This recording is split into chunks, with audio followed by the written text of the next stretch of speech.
Good morning. I'm Amber. Go ahead. This I'm Alex.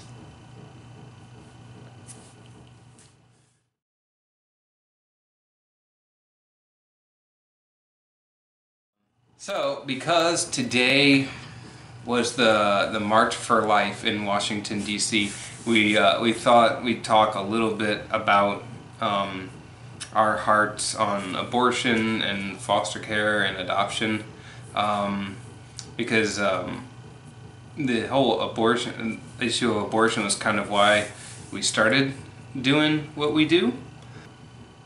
I was at a One Thing conference one time,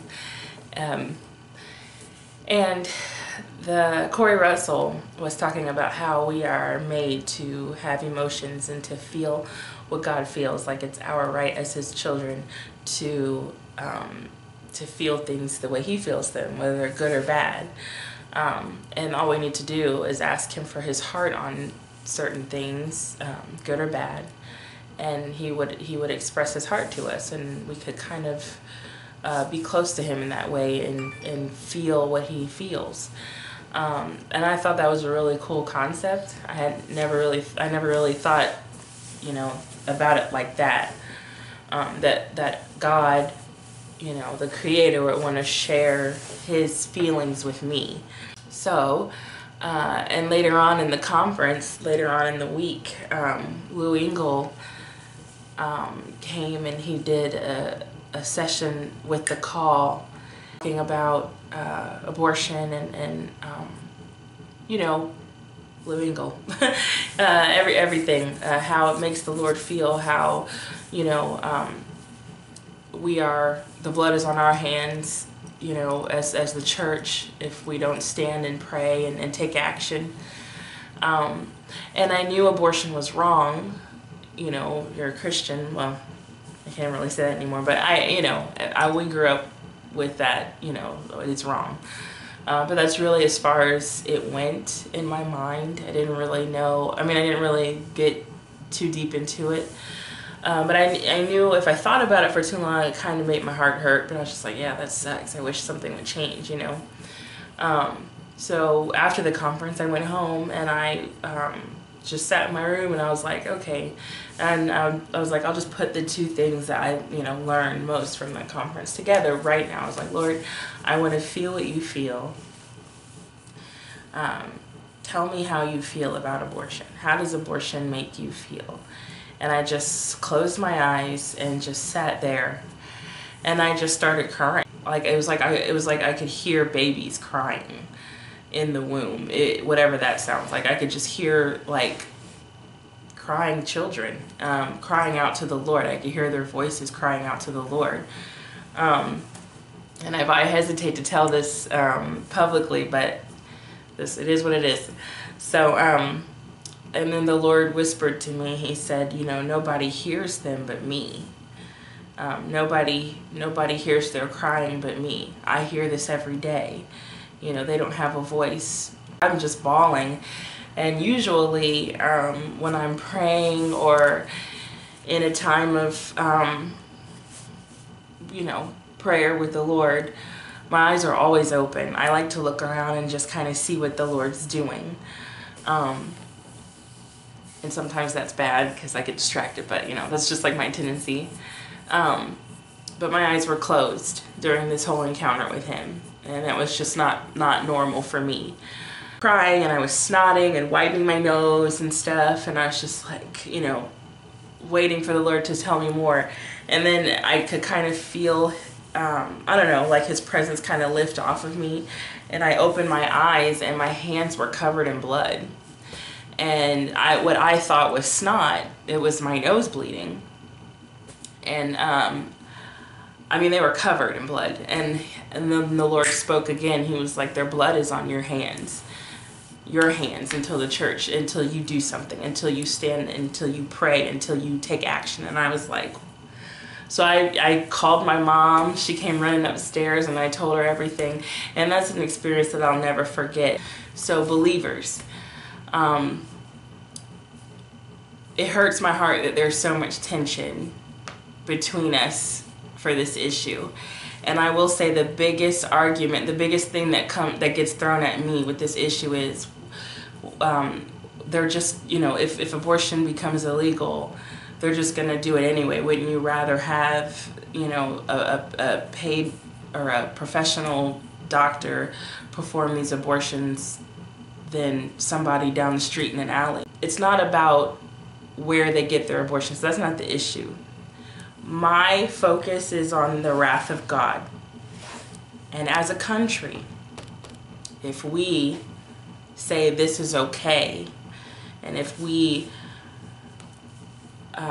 support abortion, God's wrath is upon us as a nation, as a whole. What I want, as well as the safety of these unborn children and the well-being of the birth parents and mercy for the abortionists, I want all of that. But we have to take it step by step. I believe that if we as a nation can turn away from that, from okaying that, the wrath of the Lord will also be turned away from our country as a whole. And then we can deal with the smaller problems. I don't mean smaller as in importance, but with the smaller, portions of this issue. I don't think that making abortion illegal will solve the problem right away. I don't think it'll go away overnight. Obviously it won't. The big picture here is us as a nation saying, yes, let's stop a beating heart every 1.8 seconds. That's fine. That's the problem. And that's what I feel like the Lord was trying to tell me, was trying to get me on board with praying. And that is why I fully support movements like Bound for Life. They don't hate. It's not about condemning. It's not about making anybody feel bad or ashamed. And another quick example about my heart, I was able to share my heart with a woman that I love very much. And I was just talking about it, and she was asking, tell me more about why you feel this way, and blah, blah, blah. And I told her, and then after I was finished, she said, wow, she's like, I've had 2 abortions. And I was like, oh crap. And she said, I've never heard that expressed that way. And she was talking about how she, really felt, how it made her feel after she had them. And I don't want to say too much, but in a nutshell, it was awesome that she felt that she could talk to me about it. Like, she didn't feel condemned or ashamed, because that's not what God is about. That is my heart on abortion. We as a nation just need to turn from it. Right now, all these things are happening that look like they're going to start limiting either legally or just by default of how many providers there are or whatever. It's going to start scaling back how many abortions we're probably performing per year in this country, whether I said either by law or just by the sheer facts of availability of the providers. So if you look at it, bottom line, with all the policy stuff going forward in the government, we're going to see more babies being born. And statistically, it's hard to say this really politely, but if you just look at the population segment that is the main consumers of abortions, it's like the lower income, chunk of people, okay? And us being involved in children's services and social services and stuff, we see that where social services is involved that's that same chunk of people, okay? So this is the population that's already involved with children's services for whatever reason, is generally the same population that are our main consumers of abortion.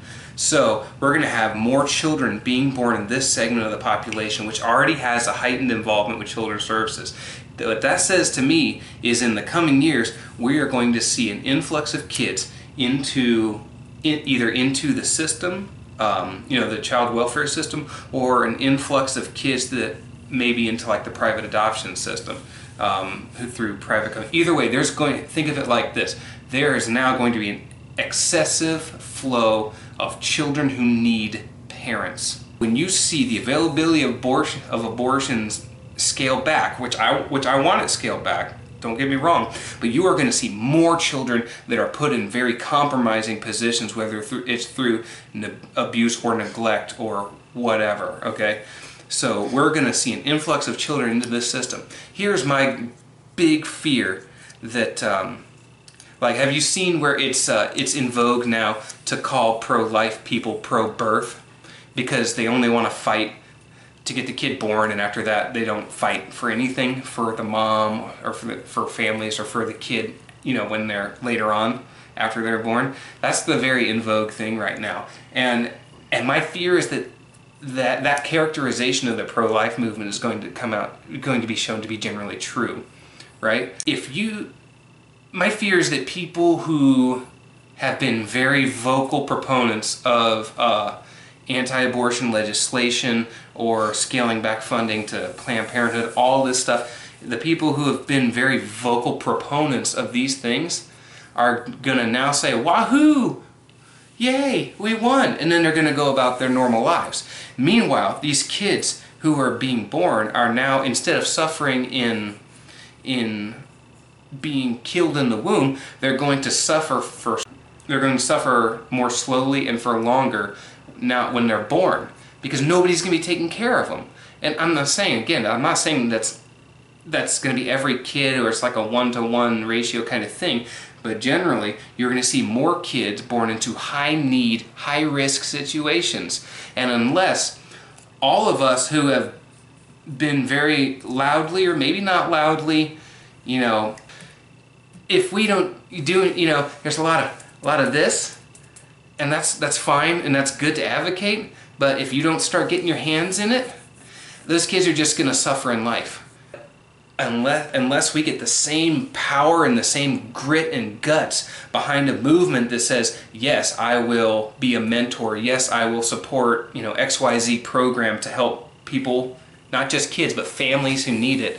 We get people to foster, people to adopt, people to just befriend and share their lives with people who are in high-risk situations.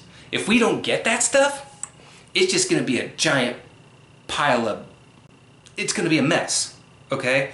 And that is my fear, that we're going to fight so hard for this legislative victory, and we're going to go woohoo and throw our hands up and then go, all right, that was awesome, so what are we doing now? No, now we still need to fight just as hard, but we need to bring it into our lives. Now we need to bring it into our homes, okay? And I'm not saying everybody has to be a foster parent or adoptive parent, but if you support the pro-life deal at all, you need to figure out where the next battleground is, right? Because if it looks like the tide of the legislative battle is starting to turn, you need to look at where it's going next, because the fight's not over. A human's life is just as valuable after it's born as it is in utero, okay? So you can't just fight for it when they're in mama's belly. You gotta fight for it afterwards. And I guess that's my big thing that I see right now, and that I'm really encouraging people to do, is just find that grit in there that says, I will support life this way or that way. And if you feel called to take in a child or two, or a young mom or a teenage mom, I don't know, there's 1,000 different ways you can do it. Mm-hmm. Or even just be a mentor for Boys and Girls Club. I mean, I don't know, there's so much stuff out there. Mm-hmm. And so I'm not knocking you if you don't think foster care is your thing. That's fine. We're basically lifers. Me and we are, and that's the way I like it. But that's just because that's who we're called to be, and we're not knocking anybody who's not that way. But if you're out there and you're vocally supporting it, it's time to start thinking and praying about how you can get your hands dirty. And they're going to get real dirty. I'll tell you. And that's a good thing. It's the most wonderful, fulfilling thing there ever is. That's all we have. I got nothing else. Bye. Kick rocks. Deuces.